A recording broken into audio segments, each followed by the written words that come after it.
আজকে আমার আলোচনার বিষয় সামান্য উত্থান হলেই লালা বিজলা ভেঙে নিস্তেজ হয়ে যায়। দেশে অনেক পুরুষের অভিযোগ থাকে, বিশেষ করে যারা স্কুল কলেজে পড়াশুনো করে তাদের এই অভিযোগটা বেশি। আবার এখন দেখা যায় যে সব বয়সেরই মানে যুবক, মধ্যবয়স এবং বেশি বয়স সবারই এখন অভিযোগটা থাকে যে আমি যখন কোনো ভিডিও দেখি, উত্তেজনামূলক কোনো ভিডিও, বিশেষ করে পর্নোগ্রাফি, রোমান্টিক কোনো চিন্তা ভাবনা করি, কোনো মেয়ের সঙ্গে কথা বলি, ওয়াইফের সঙ্গে কথা বলি, পাশের বাড়ি ভাবির সঙ্গে কথা বলি, যেখানে সেক্সুয়াল একটা সম্পর্ক থাকে, তখনই একটু উত্থান হলে লালা বিজলা ভেঙে যায় এবং পরক্ষণে নিস্তেজ হয়ে যায়।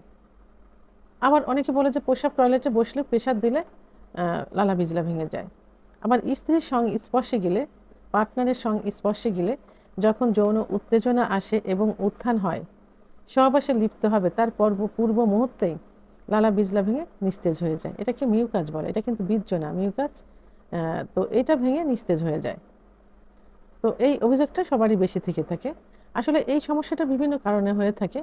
যারা অতিরিক্ত হস্তমৈথুন করে, বিছানায় ঘর্ষণ দিয়ে বীর্যপাত করে, অতিরিক্ত স্বপ্নদোষ হয়, অতিরিক্ত যৌন মিলন হয়ে থাকে, যারা অলওয়েজ টাইম বাজে চিন্তাভাবনা করে এবং দেখা যায় যে উত্তেজনামূলক চিন্তাভাবনা প্রায়ই তাদের মনের মধ্যে থাকে, তাদের এই সমস্যাগুলো বেশি হয়ে থাকে।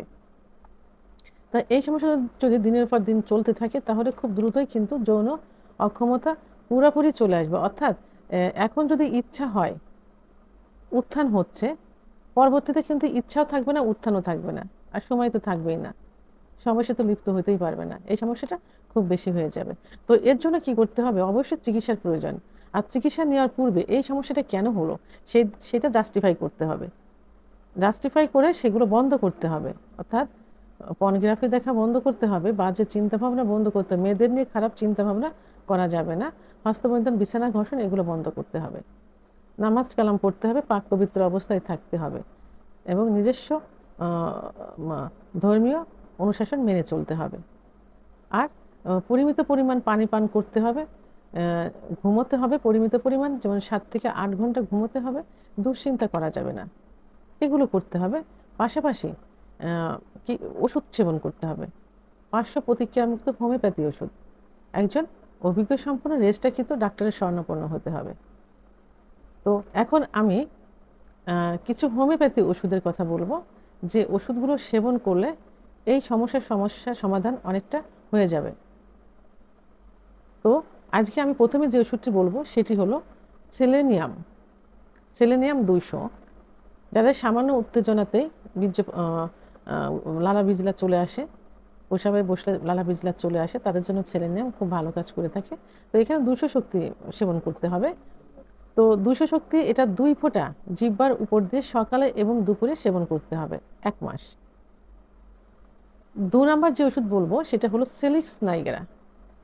যেখানে দেখবেন যে লালা বিজলার পরিমাণ বেশি, সামান্য উত্তেজনাতে লালা বিজলা চলে আসে, প্রসাব টয়লেটে বসে লালা বিজলা আসে, সেখানে সেলিক্স নাইগেরা খুব ভালো কাজ করে থাকে এবং যৌন ক্ষমতা ধরে রাখার জন্য, পরবর্তীতে যৌন অক্ষমতা না আসে তার জন্য সেলিক্স নাইগেরা খুব গুরুত্বপূর্ণ ভূমিকা পালন করে থাকে।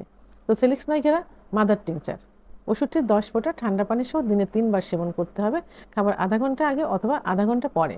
ওষুধটি 1 থেকে 3 মাস পর্যন্ত সেবন করা যেতে পারে। 3 নাম্বার যেটি বলবো সেটি হলো অ্যাসিড ফস মাদার টিংচার। বিশেষ করে যারা স্কুল কলেজে পড়াশুনো করে, ভালো স্বাস্থ্যের অধিকারে আগে ছিল, এখন হস্তমৈথুন, বিছানায় ঘর্ষণ ইত্যাদি কারণে যাদের স্বাস্থ্য ভঙ্গ হয়ে গেছে এবং সামান্য পরিশ্রমে যাদের বুক ধড়ফড় করে, অস্থির করে, মাথা ঘুরে, বসে আছে দাঁড়াতে গেলে চোখের ভিতরে অন্ধকার আসে, তাদের ক্ষেত্রে অ্যাসিড ফস খুব ভালো কাজ করে থাকে এবং প্রসাব টয়লেটে বসলে কোদ দিলে যে ধাতু ভাঙে, উত্তেজনাতে ধাতু ভাঙে, সেখানে খুব ভালো কাজ করে থাকে। অ্যাসিড ফস মাদার টিংচার ওষুধটি 10 ফোঁটা ঠান্ডা পানি সহ দিনে 3 বার সেবন করতে হবে, খাবার আধা ঘন্টা আগে অথবা আধা ঘন্টা পরে। 4 নাম্বার যে ওষুধটি বলবো সেটি হলো ডায়োস্কোরিয়া মাদার টিংচার। ডায়োস্কোরিয়া ওষুধটি যেখানে লালা বিজলা, স্টুডেন্ট অবস্থায়, যুবক অবস্থায়, সেখানে ডায়োস্কোরিয়া ভালো কাজ করে থাকে। ডায়োস্কোরিয়া মাদার টিংচার, এটা 10 ফোঁটা ঠান্ডা পানি সহ দিনে 3 বার সেবন করতে হবে, খাবার আধা ঘন্টা আগে অথবা আধা ঘন্টা পরে। 1 থেকে 3 মাস পর্যন্ত সেবন করা যেতে পারে। সর্বশেষ 5 নম্বর একটি বায়োকেমিক ট্যাবলেট বলবো। এই বায়োকেমিক ট্যাবলেট লালা বিজলা ভাঙায় এত গুরুত্বপূর্ণ ভূমিকা পালন করে থাকে যে যেটা আসলে বলা বাহুল্য। ট্যাবলেটটি 5টা করে দিনে 3 বার চুষে খেতে হবে। খাবার পর আধা গ্লাস কুসুম গরম পানি খেতে হবে, কারণ গরম পানি খেলে, কুসুম গরম পানি খেলে এর কার্যকারিতা বৃদ্ধি পেয়ে যায়। ওষুধটি 3 মাস পর্যন্ত সেবন করতে হবে। তো এখন আমি যে ওষুধগুলো বললাম, অবশ্যই ওষুধগুলো জার্মানি ওষুধ হতে হবে, সিলগালা অবস্থায় নিতে হবে, কারণ এখন হোমিওপ্যাথি ওষুধ দেখতে সব একই রকম আর সব ভেজাল। তো চাইবেন জার্মানি দিবে দেশি, এই জন্য অবশ্যই বিশ্বস্ত জায়গা থেকে নেবেন এবং সিলগালা অবস্থায় নেবেন। আর জার্মানি ওষুধ না হলে কিন্তু রেজাল্ট আসবে না।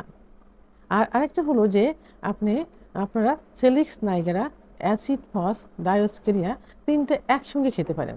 একই কাপের ভিতরে 10 করে 30 ফোঁটা সকালে, 30 ফোঁটা দুপুরে, 30 ফোঁটা রাত্রে সেবন করতে পারেন। তো আমার ভিডিওটি সম্পর্কে যদি কোনো মতামত থেকে থাকে অবশ্যই কমেন্টসের মাধ্যমে জানাবেন। আর ভিডিওটি ভালো লাগলে লাইক, কমেন্ট, সাবস্ক্রাইব করে আমার সঙ্গে থাকুন। আল্লাহ হাফেজ।